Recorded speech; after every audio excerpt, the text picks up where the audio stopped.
What is up, everybody? Matt Moda here to give you my favorite NFL anytime touchdown predictions for the Super Bowl. Obviously, this is recording this on Monday. The Super Bowl is less than a week at this point. So in this video specifically, I'm going to give you my my NFL anytime touchdown predictions specifically. So just going to look at the anytime TD market. I did come out with the video about a week ago, giving you some early analysis, like kind of like a betting preview, along with some player props that I locked in as well. None of the picks on today's video were given out in that video. So if you watch that, don't worry, this is all still going to be new for you guys for this video. Anytime touchdown predictions specifically going to come back later this week with some more videos, but wanted to get this one out for you guys real quick to do a recap before we get into it. These playoffs admittedly have been brutal for me. Down all 3 weeks of the playoffs after an amazing regular season. Unfortunately, the playoffs, we haven't been able to capture that magic. That continued on championship weekend, down about 3 units. Still up over 30 units on the year, about 14% ROI. Is good when you just kind of look at it like that, but when you think of where we were before the playoffs started, it is admittedly frustrating how poorly these playoffs have gone. Now, of course, the Eagles are in the Super Bowl, so if that's the trade-off that I had to make with the universe, Eagles in the Super Bowl, but the bets stunk, so be it. Hopefully, this Super Bowl goes well for me personally and goes well for my picks as well. But yeah, we can get into it. So again, going to have some anytime tater predictions for you guys. And the first one is going to be Kareem Hunt, anytime touchdown. So what I'm using in terms of the tool is Outlier. I use Outlier for all my NFL betting, pretty helpful tool. If you're interested in checking them out, I do have a link to them in the description as well as the pinned comment. But yeah, we're going with Kareem Hunt.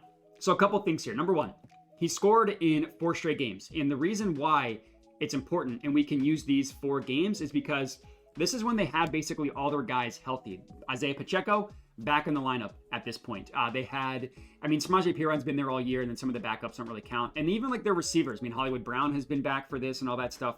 But even with Pacheco coming back, the goal line work, the red zone work has still all gone to Kareem Hunt. And important part of the fact that he scored in 4 straight games is he's done it in both playoff games as well. He did it against the Bills. He did it against the Texans. And he's just getting the majority of the red zone work. You look, you see only 1 of 5 red zone rush attempts. The thing with Hunt is like if they're in between the 20 and the 10, that might not go to Kareem Hunt. But if they're in like the very, very plus yard line, like the 1 yard line to the 5 yard line, that's all going to Kareem Hunt. And as you can see, he is the red zone leader in terms of red zone rush attempts. Now, 2 of these went to Mahomes. Mahomes scored 2 rushing touchdowns. That's probably not going to happen game over game, so you can't necessarily rely on that. But you can rely on 2 carries inside the 5, 3 inside the 5, 2. He only had 1 inside the 5 against the Texans. That was inside the 1 yard line that he turned into a touchdown. He's very good in these short yardage situations, needing to get 1 or 2 yards. Really good at getting in the red zone. The fact that he got 3 of the red zone rush attempts last week is very, very important, because you would think the more time Pacheco has removed from his injury, you would think the more that they kind of have him more involved in the offense, and that just hasn't been the case. It's all been Kareem Hunt, especially on these money downs. So I put 3/4 of a unit on Kareem Hunt to score. I didn't quite go the full unit McSlam, but I did put 3/4 of a unit, and this price is exactly what I bet. I bet it at plus 140 at Bet365. So as of right now, you're still able to get the exact same price that I got. Hopefully by the time you're watching this, that is still the case. So that is our first one.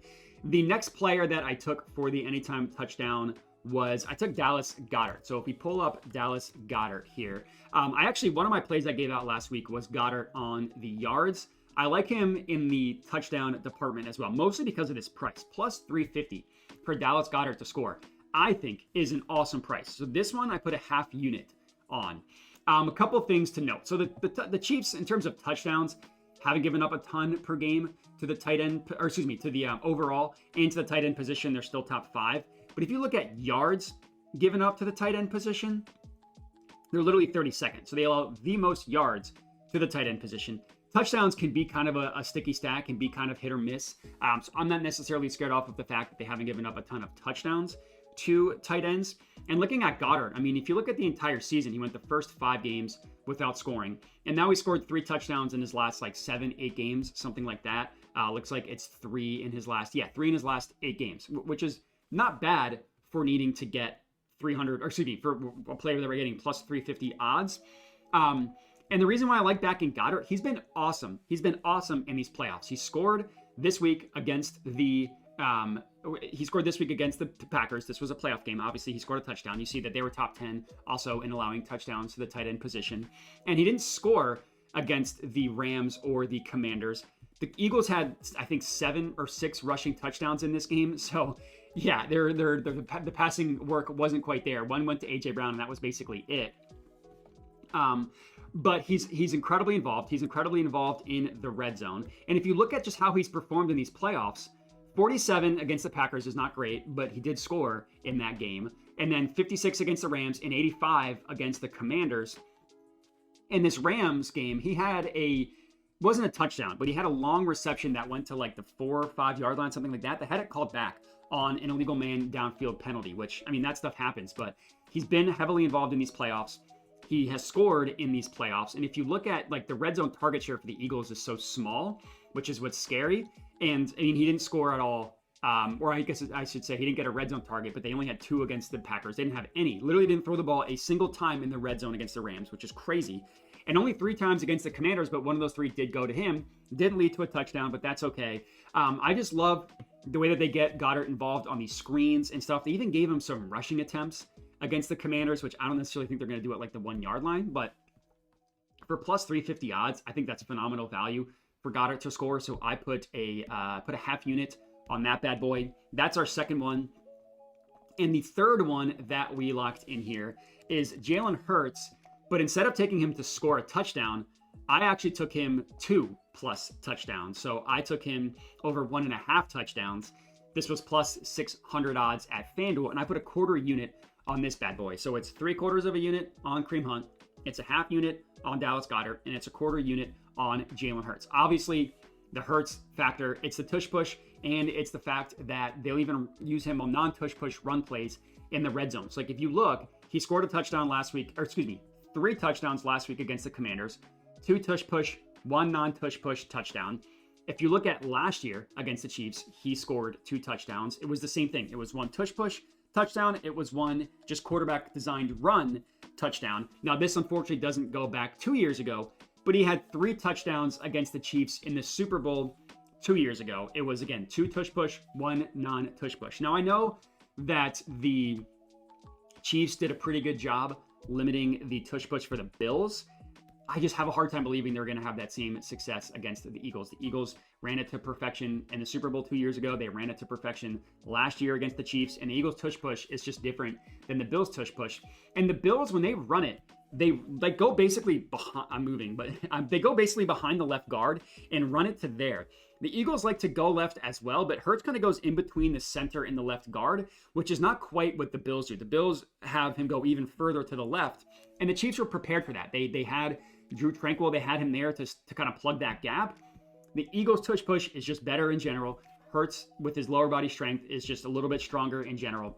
And I mean, it's a Super Bowl. The Eagles, if they get the ball at the 1 yard line, they're not going to mess around. They're going to call a tush push to try and get into the end zone. Even if they get the ball at the 2 yard line, they called a tush push against the Commanders last week from the 2 yard line.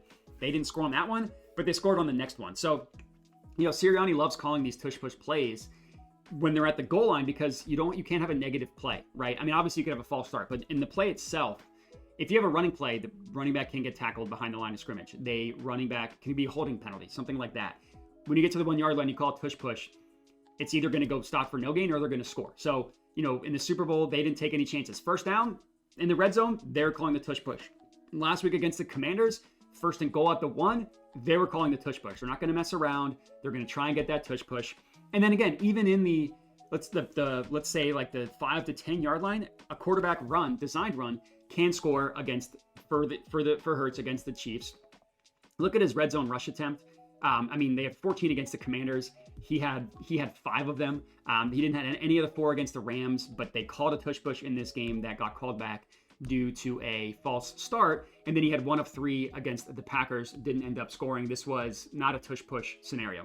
I mean, 2 gross performances in these 2 games, 2 long touchdowns from Saquon in this one, 1 long touchdown from Dallas Goedert in this one. And then last week, I mean, they're not going to have they're going to score 55 points. They're not going to have 14 rush attempts, but I think this is more in line of what we're going to see, where they might have 10 red zone rush attempts and 3 to 4 of them are going to go to Hurts.